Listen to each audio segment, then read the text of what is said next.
நேத்திக்கு இஃப்தாருக்கு நான் என்ன செஞ்சுருந்தேன் அப்படின்னு பார்க்கலாம். ரோஸ் மில்க்குக்கு வந்து பாதி அளவுக்கு குடிக்கிறதுக்கு தேவையானதில் பாதி அளவு பால் மட்டும் எடுத்து ஃப்ரீசரில் வச்சுட்டேன். ஒரு 2-3 மணி நேரத்துக்கு அப்புறம் அது வந்து நார்மல் டெம்பரேச்சரில் இருக்கிற பாலோட மிக்ஸ் பண்ணும்போது குடிக்கிற பதத்துக்கு வந்துடும். அது கூடவே வந்து ஊற வச்சுருந்த சப்ஜா சீட்ஸ் இதையும் சேர்த்தாச்சு குளிர்ச்சிக்கு. அடுத்தது இதில் வந்து எப்பவும் போல தான் ரோஸ் மில்க்குக்கு ரோஸ் எசன்ஸ் சேர்த்தாச்சு. இதில் எப்பவும் இல்லாத மாதிரி நான் வாட்டர்மெலன் கட் பண்ணி சேர்த்துருந்தேன். இதுக்கு முன்னே அந்த மாதிரி செஞ்சதில்லை. இந்த வாட்டி ட்ரை பண்ணி பார்த்தேன். ரொம்ப நல்லா இருந்தது. எனக்கும் பிடிச்சிருந்தது. வீட்லேயும் எல்லாருக்கும் ரொம்ப பிடிச்சிருந்தது. இதுக்கு முன்னே நீங்கள் ட்ரை பண்ணதில்லன்னா கண்டிப்பாக ட்ரை பண்ணுங்கள்.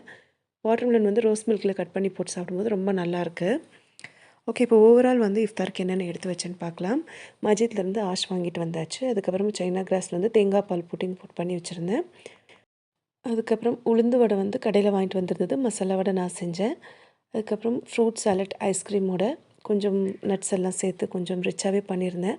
அதுக்கப்புறம் வாட்டர்மெலன் கட் பண்ணி வச்சுட்டு சப்போட்டா ஜூஸ், அதுக்கப்புறம் கொஞ்சம் வாழைப்பழம் இதெல்லாம் எடுத்து வச்சுருந்தேன். ரொம்ப முக்கியமாக வந்து டேட்ஸ். ஸோ இதுதான் வந்து நேத்திக்கு இஃப்தாருக்கு நான் ரெடி பண்ணது.